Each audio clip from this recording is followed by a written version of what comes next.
சிவபக்தர்கள் அனைவருக்கும் வணக்கம். இன்னைக்கு நம்ம பார்க்கக்கூடிய தலைப்பு தேவாரத்தை பற்றி. சோழ நாட்டுக்கு அணிகலனா விளங்கின பல தலங்கள்ல சீர்காழி நகரமும் ஒண்ணு.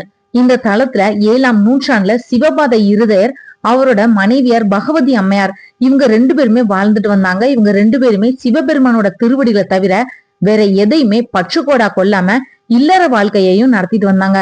ஆனாலும் தங்களோட குலம் தலைக்கிறதுக்காக ஒரு பிள்ளை இல்லையே அப்படின்ற வருத்தம் அவங்களுக்கு இருந்துட்டே வந்தது. அந்த நாள்ல தமிழ்நாட்டுல சமணர் மற்றும் புத்தர்களோட ஆதிக்கம் ரொம்ப பரவி இருந்தது. இந்த மதங்களோட தாக்கத்தினால சைவ நெறி போற்றப்படாமலே இருந்தது.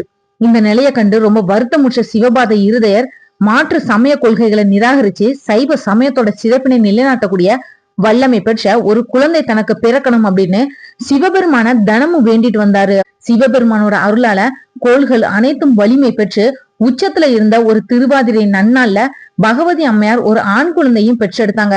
வேத நெறிகள் தலைத்து ஓங்கவும் சைவ சமயம் விளங்கி தோன்றவும் உயிர்கள் அனைத்தும் சிவபெருமானோட அருள் பெற்று உய்யவும் புனிதமான தன்னோட திருவாய் மலர்ந்து அழுத திருஞான சம்பந்தர் அப்படின்னு சேக்கிலாரை சொல்றாரு. நாளொரு மேனியும் பொழுதொரு வண்ணமுமாய் வளர்ந்து வந்த குழந்தை 3 ஆண்டுகள் வயது நிரம்பிய நிலையில ஒரு நாள்ல சைவ சமயம் உய்யும் வண்ணம் பெருமான் ஒரு திருவிளையாடல் செஞ்சு காட்டினாரு. வேதங்கள்ல சொல்லப்பட்டிருக்கக்கூடிய நியமங்களை செய்யறதுக்கு ஏதுவா திருக்கோயில்ல இருந்த குளத்துக்கு நீராடுறதுக்காக பிள்ளையாரோட தந்தையார் புறப்பட்டாரு. அந்த சமயம் குழந்தை தானும் தந்தையாரோட செல்வம் அப்படின்னு ஆள தொடங்கவே சிவபாத இருதயரும் குழந்தைய அழைச்சிட்டு கோவிலுக்கு போறாரு. தன்னோட குழந்தைய குளத்தோட கரையில விட்டுட்டு தந்தையார் குளத்துல நீராட தொடங்கினாரு. நீராட தொடங்குறதுக்கு முன்னாடி பிள்ளைய கரையில தனியா விட்டுட்டு நீராடுறதுக்கு தயங்கினபடியே கோபுரத்தை நோக்கி அம்மையையும் அப்பனையும் வணங்கிட்டு குளத்துல முங்கினாரு. பெற்ற தாய் தந்தையரை விடவும் அம்மையும் அப்பனுமே குழந்தைக்கு உற்ற துணையா வரக்கூடிய நாட்கள்ல இருப்பாங்க அப்படின்னு குறிப்பு தந்தையாருக்கு தோன்றினது. நீராடல் முடிஞ்சதுக்கு அப்புறமா கரைய பார்த்த சிவபாத இருதயர் தன்னோட மகன் அங்க இருக்கிறத பார்த்து தன்னை விடவும் பெரிய காவல் பெற்றார் தன்னோட மகன் அப்படின்ற எண்ணத்தோடைய தன்னோட நித்திய அனுஷ்டாங்கள் எல்லாத்தையும் அனுசரிச்சதுக்கு அப்புறமா ஆகமர்ஷன மந்திரத்தை உச்சாடனம் செய்யும் போது மறுபடியும் நீருக்குள்ள மூங்கினாரு. தன்னோட தந்தைய காணாம தவிச்ச குழந்தை கண்ணீர் ததும்ப தன்னோட கைகளால கண்களை பிசைஞ்சிட்டு அம்மா அப்பா அப்படின்னு அழைச்சபடியே அழத் தொடங்கினது. குழந்தை அழுதத சேக்கிலார் அழுது அருளினார் அப்படின்னு சொல்றாரு.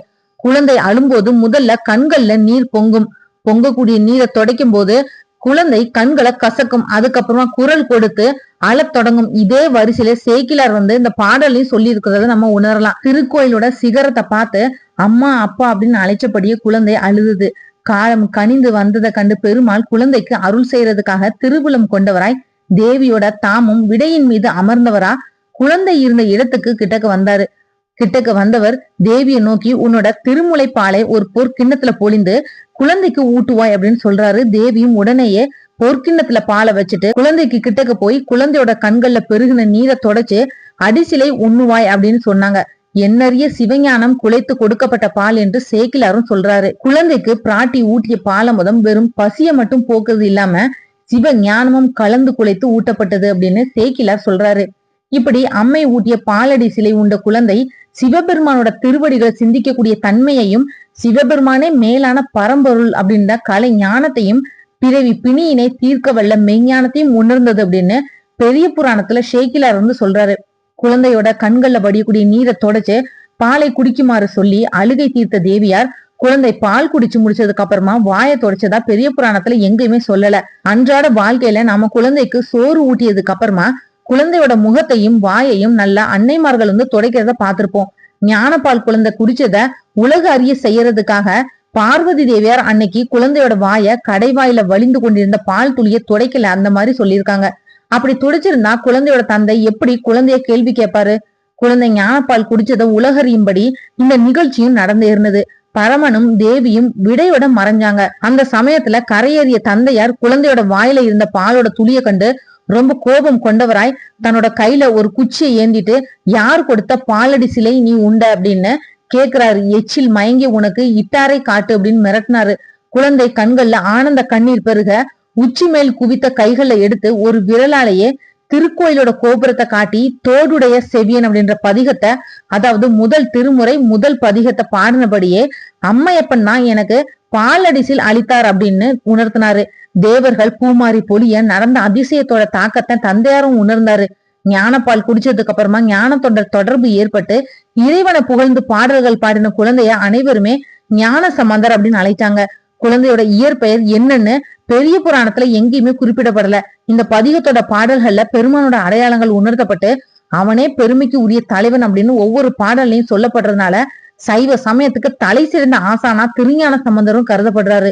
ஆன்மாக்களுக்கு இறைவனை அடையக்கூடிய வழிகளையும் உணர்த்தி உயிர்கள் தங்களோட வினைகளை தீர்த்து கொண்டு இன்பமடையும் வழியை உணர்த்துறது ஆச்சாரியரோட இயல்பு அப்படின்றதுனால அப்படி தன்னோட முதல் பதிகத்துல உணர்த்திய திருஞான சம்பந்தர சைவ சமயத்தோட முதல் ஆசாரியராக கருதுறாங்க. இந்த காரணம் பற்றியே சம்பந்தர் அருளிய பாடல்களை முதல் 3 திருமுறைகளாக நம்பியாண்டார் நம்பி வகுத்திருக்காரு. தமிழ் மொழியை குறிப்பிடக்கூடிய இத் அப்படின்னு சொல்லக்கூடிய மெய்யெழுத்து மற்றும் வேதங்களோட முதற் சொல்லாகிய ஓம் சொல்லக்கூடிய எழுத்தையும் இணைச்சு தோ என்ற எழுத்து முதல் எழுத்தா வரக்கூடிய வண்ணம் தோடுடைய செவியன் அப்படின்ற பதித்தினை தொடங்கினார் அப்படின்னு சேக்கிலார் சொல்றாரு. அடியார்கள் பாடக்கூடிய பாடலை கேட்கக்கூடிய உடல் கருவியாகிய செவியினையும் பிள்ளையார் சிறப்பித்தார் அப்படின்னு சொல்றாரு. இந்த உலகத்துல இருக்கக்கூடிய உயிர்கள் சிவ தன்மை பெற்று செம்மையா விளங்கணும் அப்படின்னு சொல்லக்கூடிய நோக்கத்தோட பாடப்பட்ட பதிகம் அப்படின்னும் உண்மையான மெய் பொருளாகிய பெருமான சுட்டி காட்டி உணர்த்தக்கூடிய பதிகம் அப்படின்னும் சேக்கிலார் குறிப்பிடக்கூடிய பாடலும் உண்டு. பிறக்கக்கூடிய உயிர்கள் முதல்ல அன்னைய உணர்ந்து அதுக்கப்புறமா தான் அன்னையால சுட்டி காட்ட பெறக்கூடிய தந்தையையும் உணருது அப்படின்றதுனால அன்னையை உணர்த்தக்கூடிய சொல்லா தோடு அப்படின்றத முதல்ல வச்சு அத்தனை உணர்த்தும் சொல்லாகிய செவியன் அப்படின்றத அடுத்து வச்சிருக்கக்கூடிய பாங்கு ரசிக்கக்கூடியது. ஆகாயத்துல இருந்து எழக்கூடிய நாதம் தான் மற்ற பூதங்கள் தோன்றுவதற்கு காரணமா இருக்கிறதுனால அந்த நாதத்தினை உள்வாங்கக்கூடிய செவி முதல்ல சொல்லப்பட்டிருக்கு. நம்மளோட உடல் உறுப்புகள்ல ஓம் சொல்லக்கூடிய எழுத்தை உணர்த்தக்கூடிய வடிவத்தோடு இருக்கிறது செவின்றதுனால செவி முதல்ல கூறப்பட்டிருக்கு அப்படின்னு விளக்கம் கொடுக்கிறாரு. நம்மளோட அகமும் புறமும் தூய்மை இருக்க வேணும் அப்படின்றது அவசியம்ன்றத உணர்த்தக்கூடிய வண்ணம் தூவன் அப்படின்னு சொல்லப்படுது. மேலும் தோடு அப்படின்னு சொல்லக்கூடிய அணிகலன் மங்களத்தை குறிக்குது. எந்த பாடலையும் மங்கள சொல்லோட தொடங்குறது நம்மளோட முன்னோர்களோட வழக்கம். இந்த பாடல்ல உணர்த்தப்படக்கூடிய பொருட்கள் தோடு, இடபம், வெண்மதி, சுடலை பொடி ஆகிய அனைத்தும் வெண்மை நிறம் படித்தவை. அம்மையார் குழந்தைக்கு ஊட்டிய பாலும் வெண்மை நிறம் கொண்டது. பாலோட கலந்து கொடுக்கப்பட்டிருக்கக்கூடிய ஞானமும் வெண்மை நிறம் வாய்ந்தது அப்படின்னு பெரியோர்கள் சொல்லுவாங்க. அறியாமையை இருளுக்கும் ஞானத்தை வெண்மைக்கும் ஒப்பிடுறது வழக்கம். வெண்மை நிறம் கொண்ட பாலினையும் வெண்மை நிறத்தால உணர்த்தப்படக்கூடிய ஞானத்தையும் உமையம்மை வாயிலா பெற்ற சம்பந்தருக்கு வெண்மை நிற பொருட்களையே முதல்ல அவரோட கண்கள்ல பட்டது அப்படின்னு சொல்றாங்க.